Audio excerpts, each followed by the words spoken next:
I am trying to make an actual TV show. It's so hard to find a funny show that isn't filthy. I watch them, but I don't want to. Let's do this. Fire, like lots of fire. So dedicated. So cool. Where's it go from there, you know? Oh, have I got your attention now? This is bigger than you can handle. You got any plans for tonight? Boom. What are you waiting for? Let's go. Cool? Absolutely!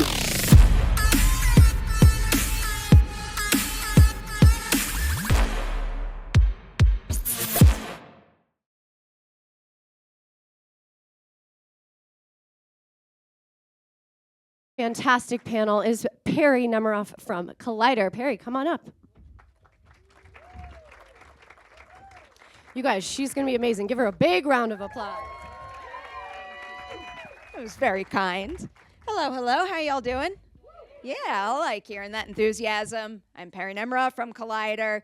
I am so honored to be here moderating this panel, celebrating women in showrunning. I host Collider Ladies Night over on the Collider YouTube channel, so a pretty significant amount of my career has become about bolstering women in this industry. So really, it means a lot to be on this stage and get to share it with some wildly talented individuals. Beginning with Nkechi Okoro Carroll, who's the showrunner on the All-American franchise and also found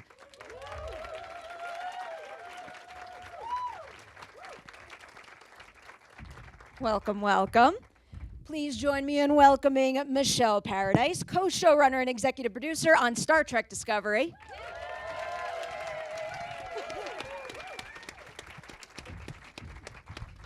Now we have Ashley Michel-Hoban, showrunner and executive producer on Dr. Death and The Girl from Plainville.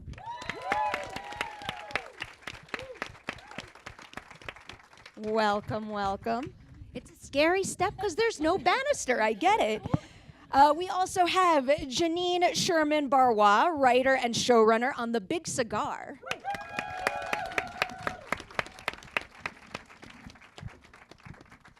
Hello, and now finally we have Alexa Young, executive producer at Amazon.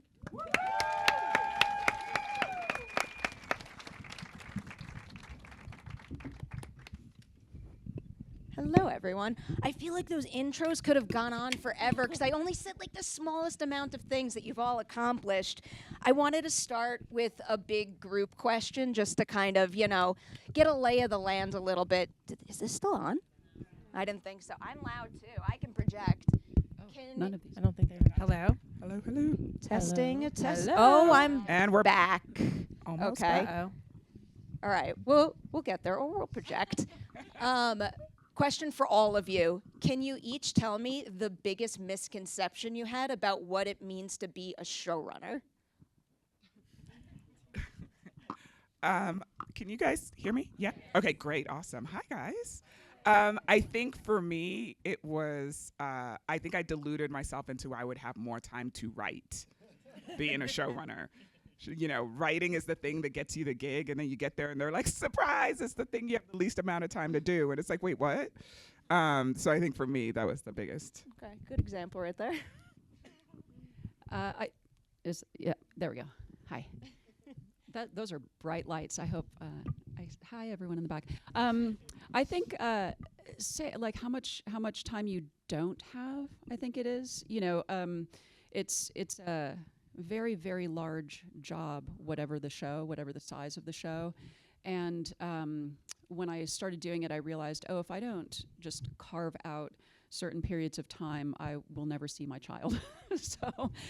So having to really be much more balanced, it sort of forced that. But I think I thought I would have more balance, and I didn't. So, but carving that out, and yours was a better answer. No. I'm sitting here like, girl, yes, because I have 2 kids, so trust, I understand that. I'm not even a showrunner, and that answer still applies. Yeah, I think that it is like a misconception that you're going to sleep for a year. You know, it's just nonstop, and it's so joyful and fun, and it's especially joyful after the fact where you're like, that was so fun when I didn't sleep for a year.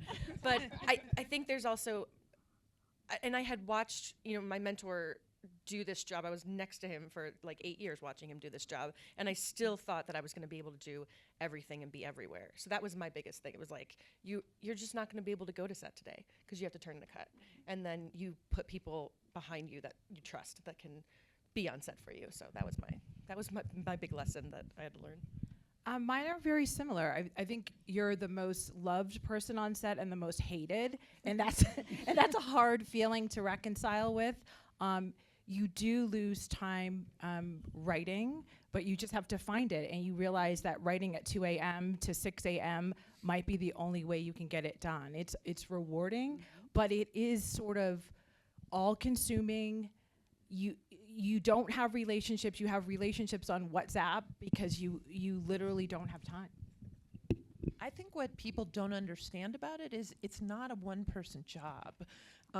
Usually there would be like, I don't know, 8 people that divided the work, but because your job is to supervise and write, you're responsible for creating and writing an entire season, and some folks use staff to accomplish that, but you're also, you need to be able to be on the set to see what's going on, and then there's post-production, and then there's all the sort of bureaucracy, and I mean, I'm sure you guys could name many more pieces of it, but it's, I've seen 3 and 4 person teams that can accomplish it, and I always think like, oh, I wish, I had that kind of collaboration, but, it's extraordinary what these women are doing and what can be accomplished, but yeah, no life, no sleep. And there's always a certain point at the job where I think, today would be the day I started my Coke habit.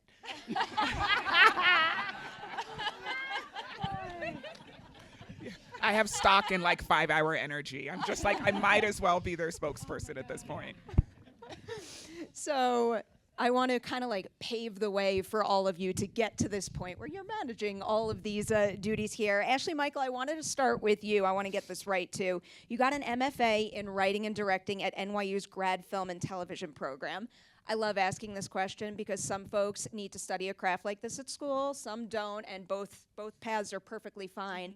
Can you tell me something you learned in that program that you still find yourself using to this day? But then I also want to know something that all the schooling in the world never would have prepared you for when you hit your first set. Wow. I think I loved that program. It's not for everyone. In that path, as you said, not for everyone. My parents work in pest control, and I was like, how am I going to get into Hollywood?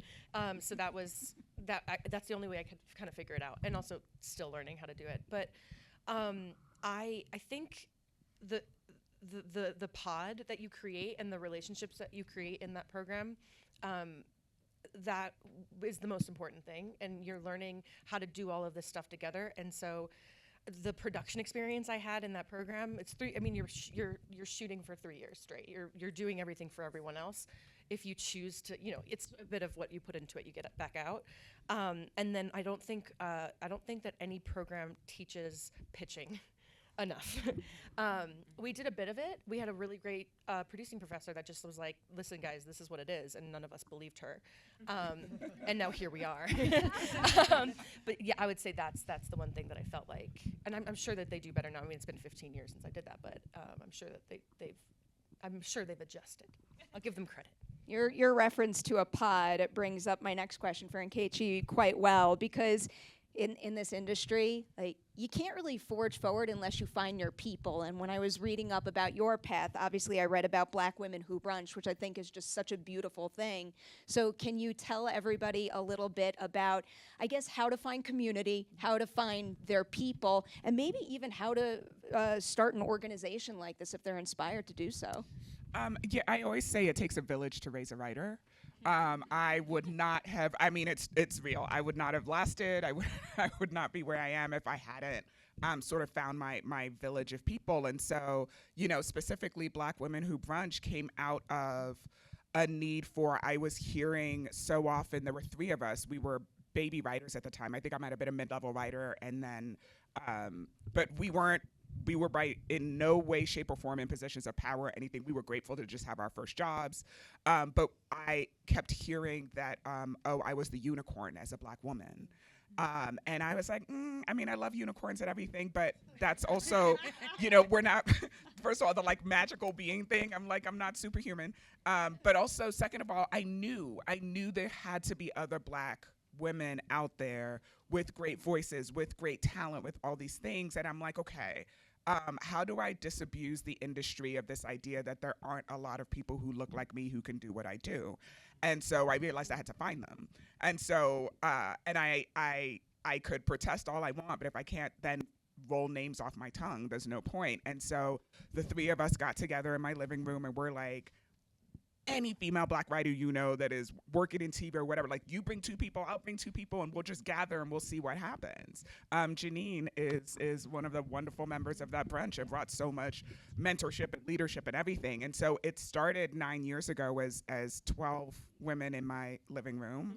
We are now 262 women. It's everything from showrunners down to staff writers. It is every level. So you can find within that large group, find your circle, find your, whether it's mentorship on parallel levels, whether it's mentorship showrunner to staff writer, whether it's, Janine said relationship on WhatsApp. Literally, we're on WhatsApp like, yo, this happened today. Am I crazy? Should I, how would you handle this? That's community. It is the thing that keeps you sane. And quite frankly, it's the thing I love the most, because nothing makes me happier than seeing a Deadline article or something come out about one of the members of my village and like a project I know they've been struggling with and pouring their heart into and everything, and all of a sudden it's like, and Brad Pitt's attached and it's going to series, and I'm just like, yes. And it's moments like that you're just like, this is why we do what we do, and to be able to celebrate it as a community, as a village. And also when things get tough, like when I haven't slept in 6 months and I'm just like, remind me again, I love this so much, and why am I here? That it's a village you can reach out to that understand, because it's truly hard to understand how much we love what we do, and also how hard it is unless you're kind of in it. And so to have a village who you can turn to, who sort of bring you back in, and they're like, Woo-san, we're gonna get cotton candy and yogurt, it's gonna be fine, and then you're gonna kill it for the rest of the season, is invaluable. So I always say, find your people. And by the way, when I was coming up, I used to find my people at festivals. I spent a lot of time at festivals. I wanted to hear panelists speak. I wanted to hear how they did things, put things in my toolbox for how I was going to do them. And inevitably, you run into the same people at the festivals. You run into like-minded people. Build your village. Start shooting stuff together. Everyone has an iPhone. Grab a lens. I'm dead serious. And like create content. And that's how you grow your voice. That's how you grow your group.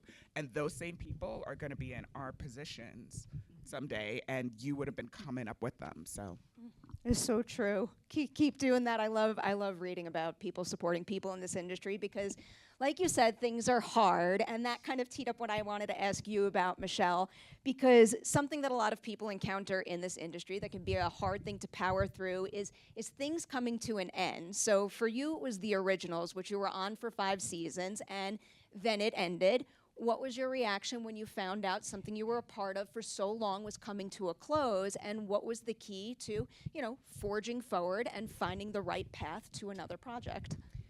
Well, everything we do will eventually come to an end. And yeah, with the originals, I was on from, I think I was the only, or one of 2 writers maybe, who was there from day 1 to day end. And what an amazing thing to get to be part of something like that and get to watch the show evolve. And, Julie Pleck, who ran the show, she was the umbrella, and Mike Narducci sort of did the day-to-day. They were both incredible mentors. So I think, for me, probably I had a lot of feelings about it. There's, of course, like, oh my gosh, am I ever going to get another job again? There's that. And then there's just, I had such a great relationship with them as mentors. How will I be able to find that again? And going off on your own when you've had something secure in this business, and security is not a given in this business. Most shows don't. If they make it, they'll get to 1 season or 2. But the idea that shows will go 5 seasons, and I'm in that same place actually right now with Star Trek, because this is our 5th season. It's our last season, so I'm for hire.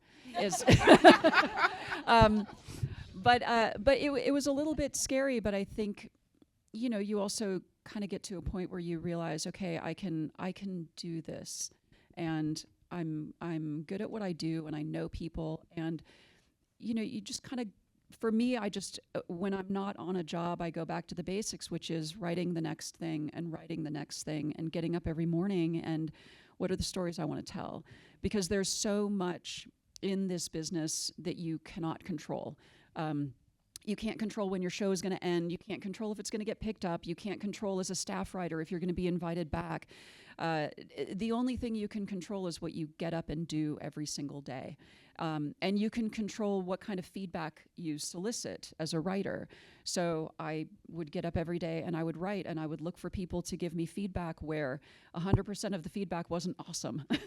I don't want someone to tell me that everything I write is just amazing. I want someone to pick apart the character arcs or the act turns or whatever, so I can get better.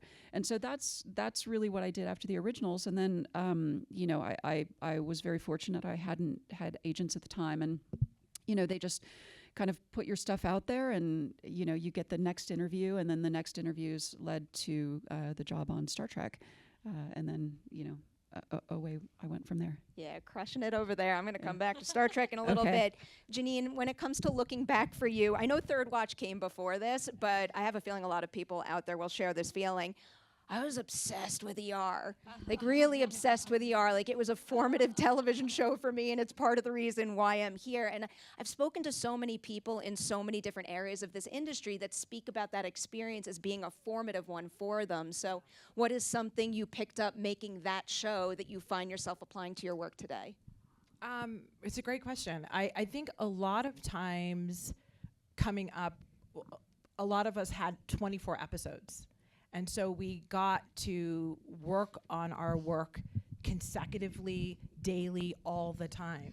And so I was on the final 4 seasons of ER, and when you get to write for Sally Field or Forrest Whitaker or Stanley Tucci and all of these great actors coming in, it makes you fear less how to write a drama.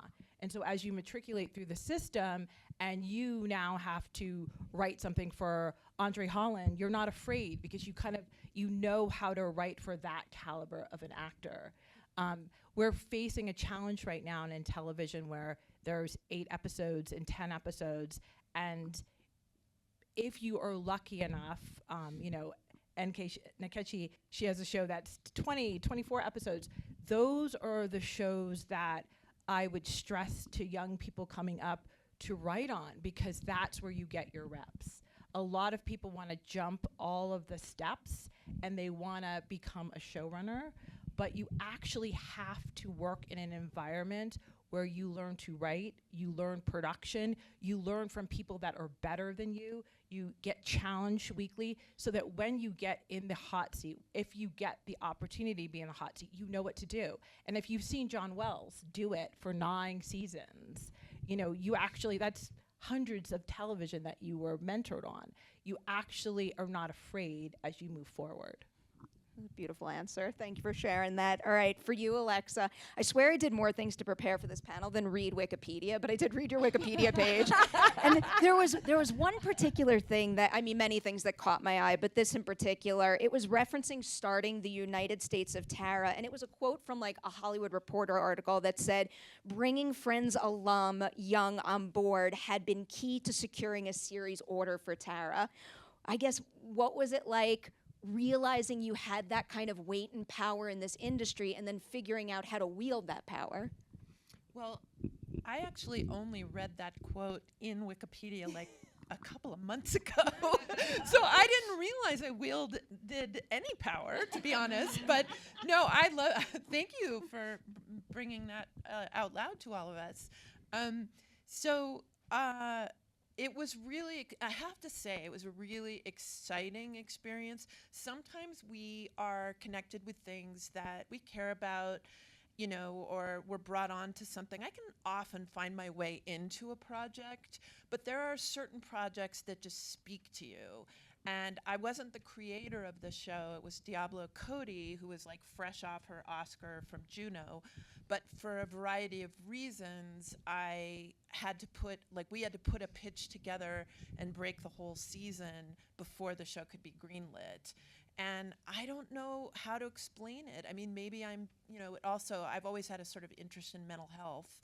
And I felt a strong responsibility to, you know, I'm a research head. I'd rather research than write. It's the way that I procrastinate, and I can do it for like years at a time if no one makes me stop. But I think it was the combination of feeling a kind of onus to try to get it as right as possible, but just, I mean, it was also Toni Collette, right? So like, and Brie Larson, and it was an incredible cast. So once we started grooving, it just happened. But one of my favorite parts of show running and writing is that sort of three-dimensional chess you play when you figure out the whole season and kind of who everybody is and what they want and who we're focusing on in this episode. So that was just a particularly kind of fond situation for me where things came together. I want to build on kind of like finding your voice, finding your power with a big group question. Warning, it's a big question, but you know, sometimes in this industry it can be scary to speak up. I think probably especially when you're a woman. Can you each remember the first time that you felt the power of your own voice on a production, where you spoke up, you were heard, and something on that production changed for the better?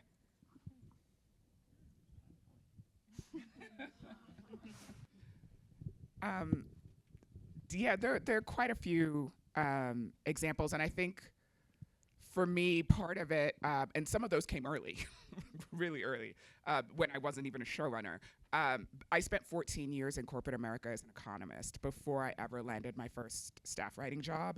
And so I think there was something that came from having that kind of responsibility in a whole different environment that empowered my voice in a way that, even though I was very unfamiliar with how a writer's room would work or any of that dynamic, I knew where my line in the sand was. And that's something I always tell my mentees. I'm like, know where your line in the sand is. In fact, I think Janine was the one that put it in my head. Know where your line in the sand is. If it doesn't cross your line, mind your business. If it even tiptoes, I think Janine said it much nicer than I'm saying it, but that's what I condensed it to. And then if it even remotely approaches your line, then you take your stand and be okay with what the consequences were. And very early in my career, I'd written a script. And I was so excited because part of why I want to do this was to represent all the different versions of Blackness, because I feel like so often people sort of think one thing about Black. I went to boarding school in England. I was obsessed with Def Leppard. Like, I am, you know what I mean? Like, my playlist is everything from Tupac to the Mamas and the Papas. Like, but I wasn't seeing me represented on screen in that. You know what I mean? And so it was an early script of mine. And I was like, oh my gosh, this is great. And I'm going to do this storyline. And all the guest cast members were Black, but such a diversity of what it meant to be Black. And I was so proud of the script. And I'll never forget, I sent it in, and, you know, showrunners do their pass and all the things. And I remember our script coordinator called me that night, and she's like, I'm about to put out the script. I'm going to need you to breathe through it. And I was like, okay. And the rewrite that had been done in a good-hearted intention of wanting to increase the drama had stripped away so much of what was important about these characters that maybe wouldn't have been as big a deal had they not been Black characters who now all of a sudden one of them was illiterate because it added drama to a situation. All of a sudden one of them was a college dropout because it added drama. And I was like, absolutely not. I cannot have a script that has my name on it that goes out there and has an illiterate 17-year-old Black boy because it made him more dramatic. I'm raising Black boys. And I was like, I can't do it. I'm a baby writer. And so everyone's like, once the showrunner does their pass, you don't say anything. Like, it's their pass, it's their show, it's all the things. And so I sat there and I thought about my line in the sand, and I was like, oh, it's standing on that line. And so I literally had a conversation with my husband, and I was like, I'm going to have to say something. I might end up working at Trader Joe's by the end of today. They have great health insurance.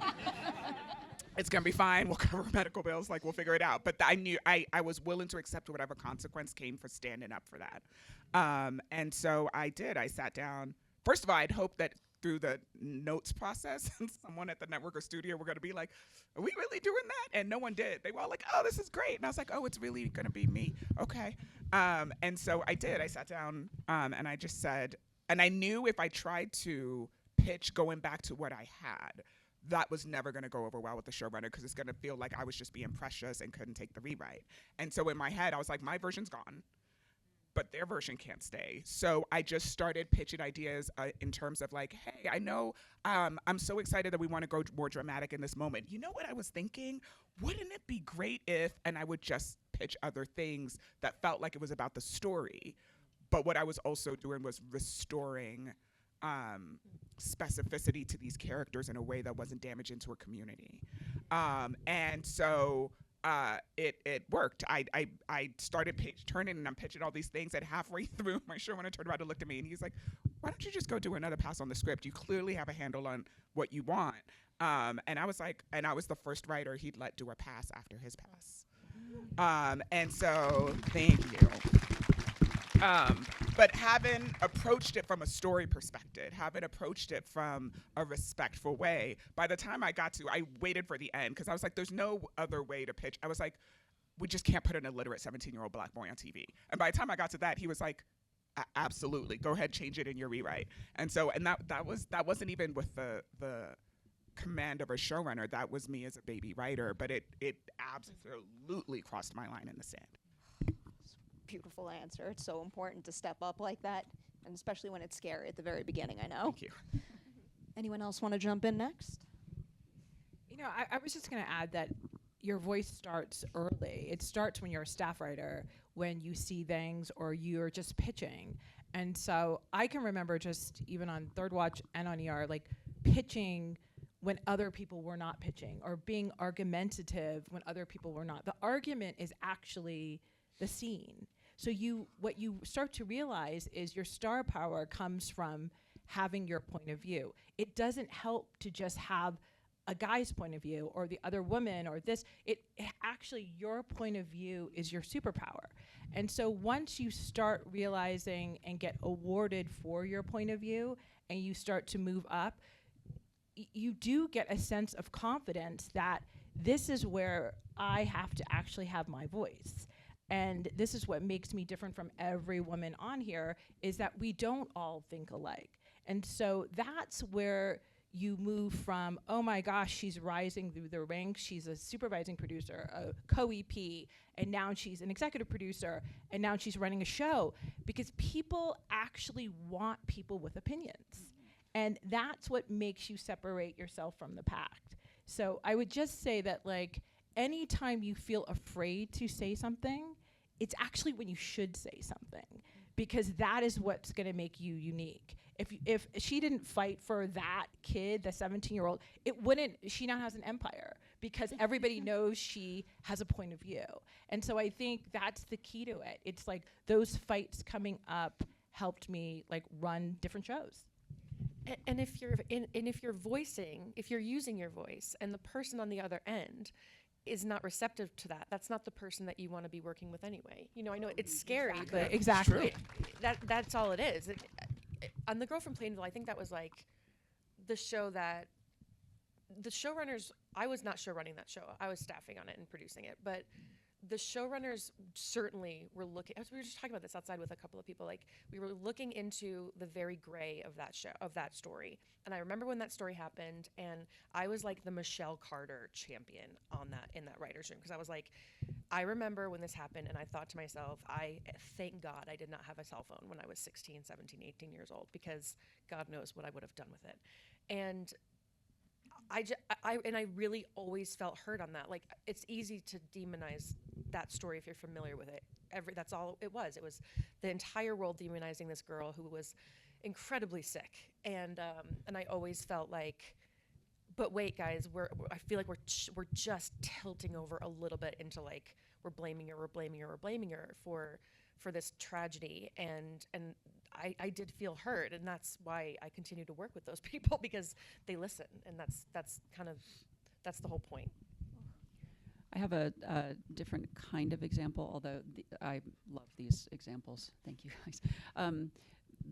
There's also, my example is from the production side of it. So when I think it was the first season of the originals, and it was my very first episode that I went to set for.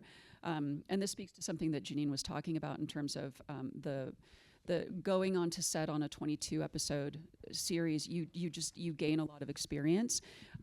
But for many of you, because the industry is changing, you may not end up on a show that's going to be 22 episodes. You may have 8 or 10.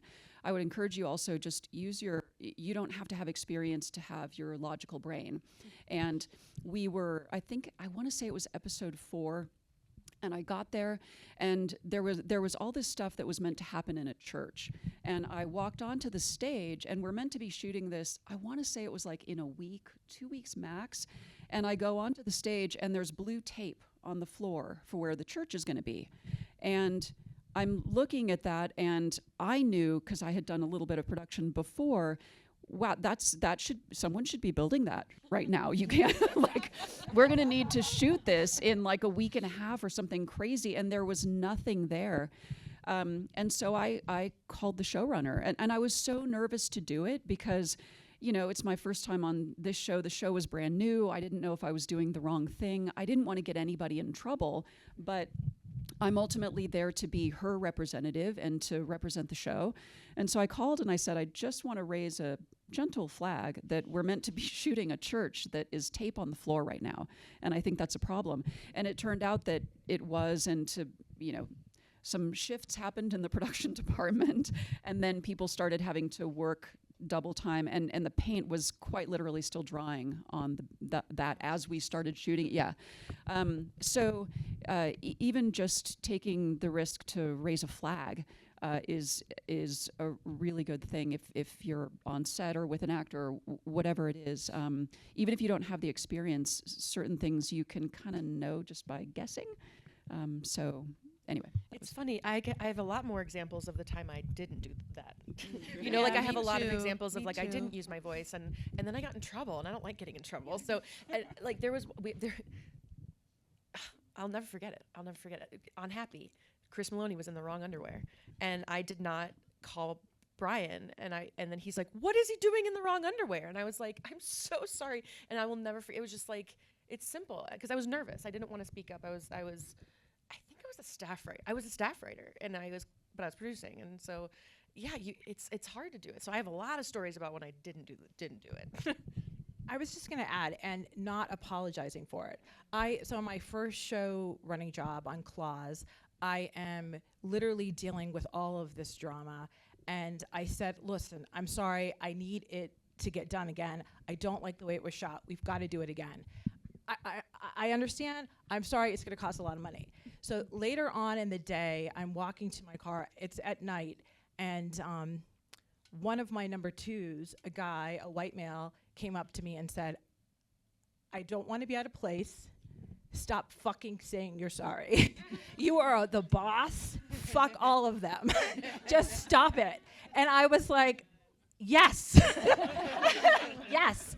And it made me realize, never apologize. You are the boss. You are in charge. We are raised to not want to make people uncomfortable, not give criticism, make someone feel bad. Sometimes people have to feel bad to get it done. Sometimes constructive criticism is the way to do it. And as women, we just cannot apologize for it. Yeah. Period. Alexi, you want to take us home on this one? I just wanted to say that it's just incredible to be up here with all of you, because I've been doing this a long time, and when I came up, I was the only woman in a room at all. And so then you come to represent not only women, but Native Americans and, gay people, and you start to, and sometimes you're in a room where other men will speak up for you as well. And other times I've been in situations where I'm having to explain that an illiterate person of color is, propagating a stereotype, and literally it's not understood. So what I often feel is I have felt is that I'm having to kind of put on this costume where I have to negotiate with how to be able to communicate without being off-putting or emasculating.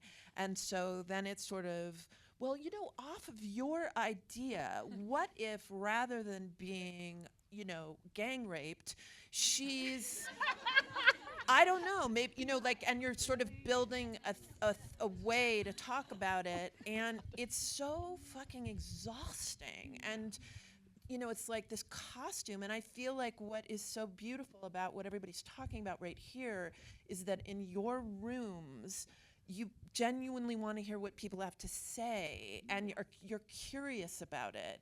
And so nobody has to put that on. They can just come in and say, I'm just having a feeling, how does everybody else feel?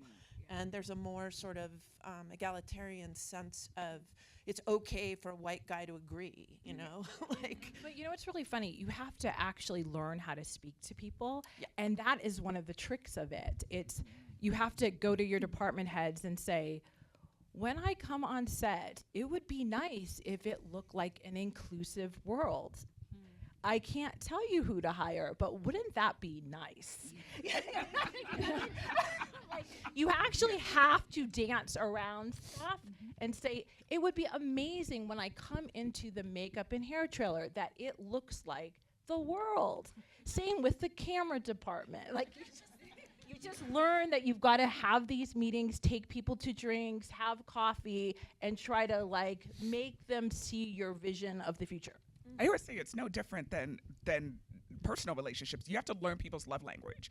Same with your department head, same with your writer, same with everything, because one person is going to take what you're saying to them one way, and someone else might take it completely different. And one is like, she was yelling at me, and the other one was like, we had a great conversation, and you said the exact same words. And so my big thing is always take the time to learn their love language so you can speak to them in a way where everyone is feeling like, oh, that was an amazing conversation, even though you had it in 5 different languages. So true, so true. All right, we're going to throw it to the audience now. I'm sorry if I have a hard time seeing you, but if you have a question, raise your hand, and we're going to get to as many as we possibly can. I see one here, and then I'm going to go to the middle there. So you first. This was so amazing. Thank you so much. I'm over here dying, crying, laughing. You're all so funny and amazing. I had a question for you. Yes. You said that you were an economist, and then you kind of went to writing. So were you always a writer, and you were just an economist just because that's something you fell into, or when did you know, okay, I'm going to take that leap from a cushy job and go into something that I am unsure about? Yeah. Because I'm in the same boat. So I have Nigerian parents. And for anyone who doesn't know what that means, there were only 3 career options for me. Banker, doctor, or lawyer. I don't do blood, and I hate law. So, but I have been a storyteller in some way, shape, or form since I was a teenager. One of the most pivotal moments for me was when I went to boarding school in England, and it's when I was introduced to Shakespeare. And I was just, it's till today, I'm just, everything you need to know about me is my equal love of Shakespeare and Buffy the Vampire Slayer. Word. But listen, that show was so underrated, don't get me started, because I'll do a whole nother panel.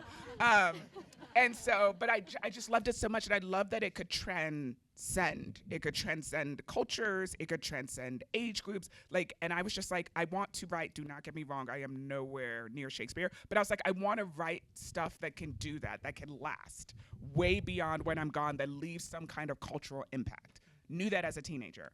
Have Nigerian parents, so that conversation didn't go over well at 14. And so I was like, cool, I'll do economics. But the thing I told myself was I could never give up the dream. The economics just had to be a path. So when the Federal Reserve came knocking, I asked to work out of the Federal Reserve Bank of New York so I could do theater. So my average day in my early 20s looked like I'd be at the trading desk by 6:30 in the morning, do whatever interbank trading we had to do. I was then on conference calls with, it was Chairman Greenspan at the time, to age myself. So with Chairman Greenspan, with the Treasury Department, all the things. In the afternoon, I would do my economic analysis, and at 5:30, I was out that door to whatever black box theater we were putting up our plays in. And some nights I would make it home and go to sleep. Some nights, this is where the whole insomnia showrunner thing came from. And some nights we couldn't because we were rehearsing all night, and I would turn back up at the Fed. I'd shower in the gym. I'd go back down to the trading desk. I would start my day. That was my 20s. That is where my love of caffeine first started. But even as much as I loved theater, I was obsessed with television. And I knew that was the medium I was supposed to be in. I knew it was what I want. I had no idea how I was going to get in a writer's room. I didn't even know how writer's rooms worked. I just knew I love material. So kudos to my mom takes credit for this, but while I was working at the Fed, I quickly realized, I like knowing where my mortgage is coming from. I like being able to pay my car note. I don't function well broke. Know that about yourselves. I have friends who function really well that way, and they came up the assistant rank and it worked for them. Not me. I do bring short circuits and then I can't write. And so I made a plan for myself of, okay, we're gonna work this job until we get into writer's rooms. How are we getting there? So I would download scripts off the internet. And I taught myself, because I couldn't afford to go to school for writing, so I taught myself how to write for TV because I only wrote plays. And I would download everything Aaron Sorkin had written, Shonda had written, Joss Whedon, Buffy the Vampire Slayer. And I would download the scripts and I would watch the episodes and be like, oh, that's what an act break is. Okay, we're like mini cliffhanger, bring them back after the commercial break. That's what the character development looks like. Oh, and I taught myself how to write for TV while still working at the Fed. And then I would use my vacation days to do background work. Everyone else was off to Jamaica and the DR, and I'm like, okay, let me do some background work on General Hospital and meet crew. And I would go meet an B camera operator and be like, hey, do you want to get your first DP credit? I want to shoot a short film this weekend. You'll be surprised who is willing to come out for feed them, always feed your crew, for food and a project they believe in and a passion of the art, and will work for like $300. And that's how I started shooting my short films. I put myself through my own masterclass while still working because I knew I could not function broke. And then those short films did well on the film festival circuit. Somewhere in all of that, God bless my husband. We'd only been married 6 months. And I was like, we need to move to LA. And he's like, oh, okay. He's a teacher. He was like, you know what? I could teach anywhere if this is the step you need in your dream. Because I, again, didn't know how I was going to do it, but I knew I had to be in LA. Now, with Zoom and with production everywhere, you actually don't have to be in LA, which is an amazing thing. And so we moved out to LA, did 3 months of the blowing through my savings, called the Fed back, said I was just kidding. Can I work out of LA? They let me. And I kept doing the same routine. I would sit in the back of acting classes. I would meet actors. I would do background work with my vacation days. I'd meet crew. Weekends, we'd shoot the short films. And eventually, one of my shorts landed me my literary manager, who is still my manager till today. I can't even follow up because you just rattled off like 20 things that I absolutely love. That was incredible. All right, I promised right in the middle. Someone, yeah, I see you right there. You got it. Thank you. I wanted to talk about those situations where a creator who doesn't have experience of a writer's room or traditionally came up that way, but they're partnered with an experienced showrunner to get a project done. Can you talk about the dynamic of that relationship, what the expectation should be between the two? And in tandem to that, how does that, what are some best practices for that relationship to make sure everyone on the show feels like a safe and a fun place to work? Well, I had, there you are. I had something like that on my first show. I had, it came from a short actually, and then was developed into a series, but I had, at that point, I had never been in a writer's room, never even seen what one looked like. I didn't go through an MFA program or anything like that. So I was paired with someone. I got very, very lucky. Bill was just an amazing partner on that project. I've heard stories where they go very sideways, and it's not good. I think as the best case scenario for those is what I got with Bill, where he comes in and says, this is your vision for the show. I'm here to support that. And in 2 seasons, you won't need me anymore because you're going to be doing it yourself. I think for, if you have a project in mind that you're thinking about that for, I would say the chemistry between you and the showrunner is very, very important. Find someone who you get along with as a person and who understands that, this is your vision for it, and you also understanding that you have a lot to learn. I was so lucky. I had no idea how much I didn't know, and he knew all that I didn't know because he had done it before. And it ended up being a very, very positive experience. But I think asking a lot of questions, and if you have any kind of I'm going to sound like a mom. If you have any kind of uh-oh feeling in your tummy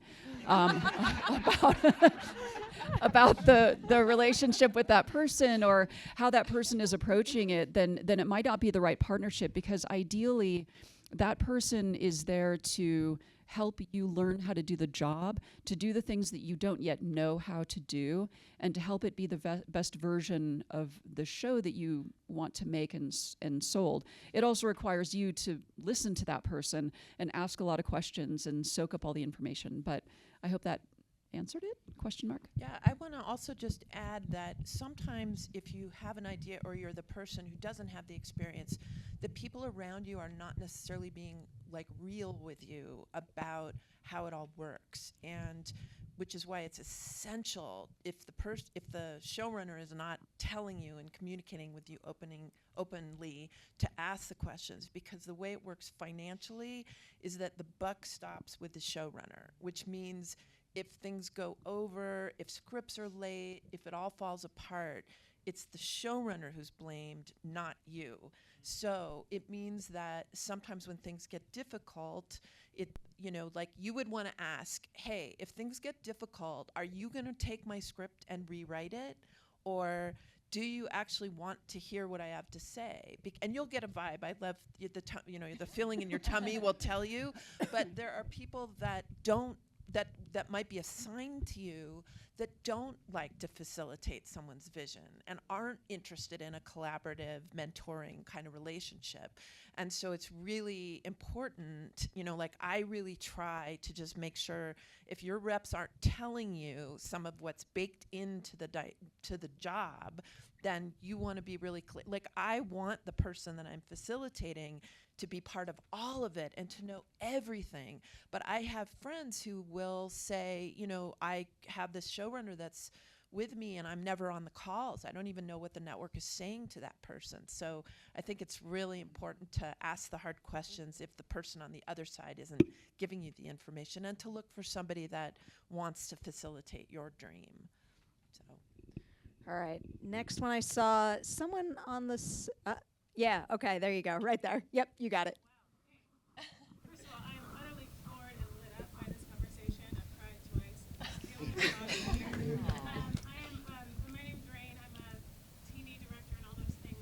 But I have a question for you all in terms of the relationship between guest directors and showrunners. I'm very curious, in that using your voice perspective and staying in your lane, what your advice is to new directors coming in that need to communicate something's going on, specifically something like you said, and you need to express that, but you're the director, so you can't quite rewrite the words. Any advice for how to deal with that as a director, and what you look for in directors? I think we're often looking for people that will come in and take the vision that was already set and move it forward.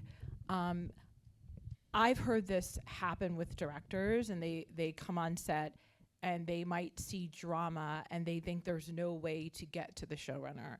There is a way. So you either will have a writer that is on set. If the showrunner is not on set, go to that person and say, this is not making sense, and should we look at it? The writer on set will call the showrunner and say, there is an issue and we need to maybe look at X, Y, and Z. Or there's an issue that the director has seen with talent that someone on the writing staff, whether it's the showrunner or the writer on set, does not see. But I think it's all about communication. don't leave a production because you're going to be blamed for the cut. It takes a great showrunner to say, yeah, the script wasn't great. You know what I mean? So the cut has to sort of make sense. So we're hiring you as a director to lift it up. And hopefully you got it on time. You were able to prep it. It actually is working. But if you see something continuity-wise, if you see something that could be pushed, the best dynamics with directors that are episodic, that are coming weekly, they're going from your show to someone else's show, is if they communicate. And if you get the pushback that we're done, I actually want the scene this way, the buck, what Alexa was saying, stops with the showrunner, and that's the way it is going to go. So sometimes you can actually have a creative difference with the showrunner, but in that dynamic, the showrunner is going to trump it. There's something we're seeing this phenomenon happen with episodic directors where we have, because TV is everything, and it always has been. People are just kind of finally catching up. Just catching up. Years, yeah. But you're seeing indie directors come in, and an episodic director, it's a really difficult job, but it's very specific, and so I think you can remember that you walk onto the set. First of all, it's now your set, and you have the ability to change the tone of what that set is, and you have the ability to make it a happy, lovely place to work. Because you're not always walking onto a set that a director left it. Sometimes they've left it in a place where people are very unhappy to come into work. So I want to push that because I feel like that's important. We want to be able to come into work and be happy. And if you don't do that, you're not going to get hired back for the next season. But it feels like there's what I've been seeing in the last few years is like people coming in and I don't care what you've done for the last 4 episodes. I am just going to do my own thing. And it's a really difficult skill to be like, it's the same with staffing. I'm going to write the way you write because I work for you. And so I think remembering that you can have a really, really, really great career as an episodic director if you learn how to adjust, and it's fun, adjust your tone to what the show is. It's challenging in its own way.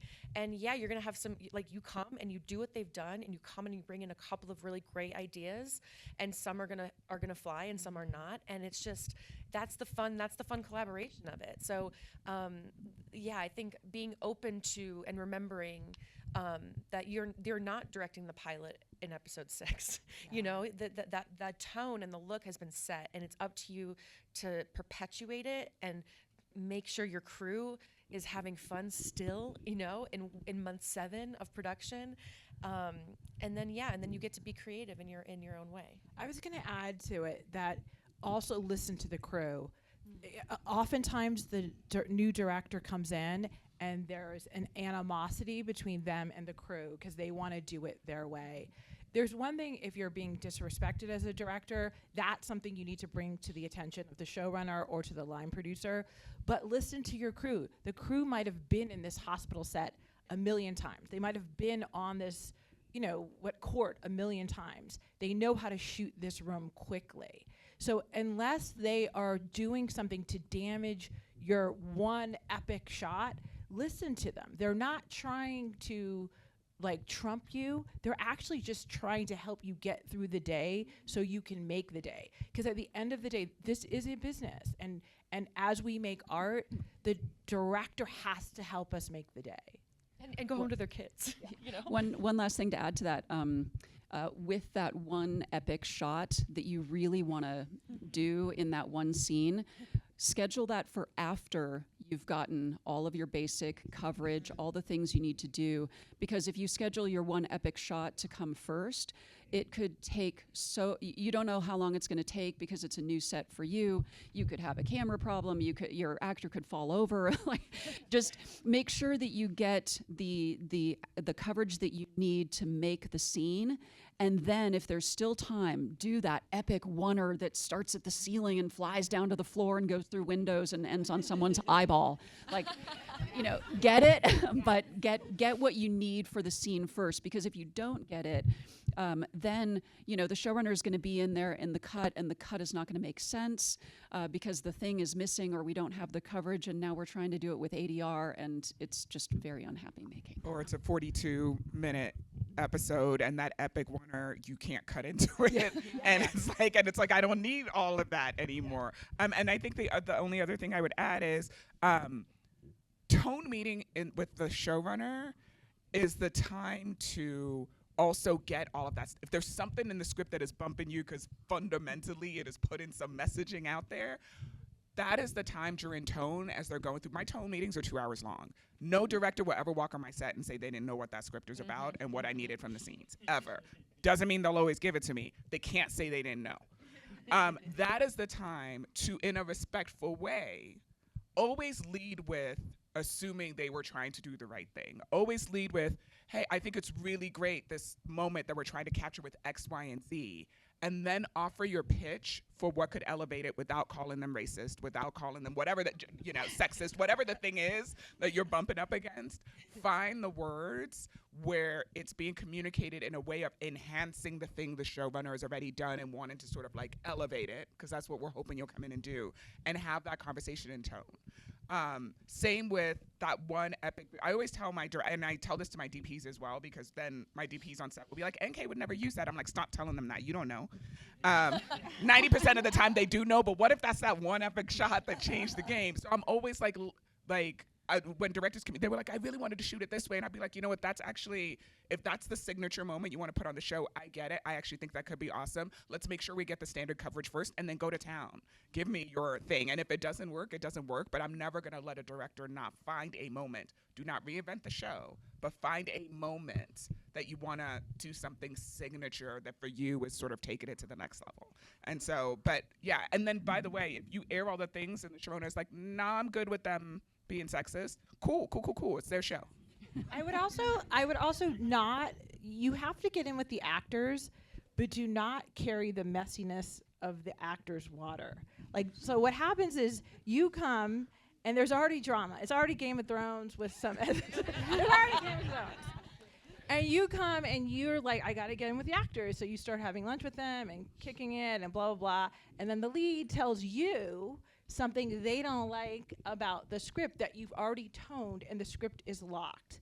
So sometimes the director then starts voicing opinions and they think it's new, but it's actually, we've been dealing with this issue for 5 episodes with this actor, and what we need you to do is just back up a bit, because when you leave the set, we're in the process of trying to handle the situation, handle the arc, trying to walk the actor through how their whole arc is going to play.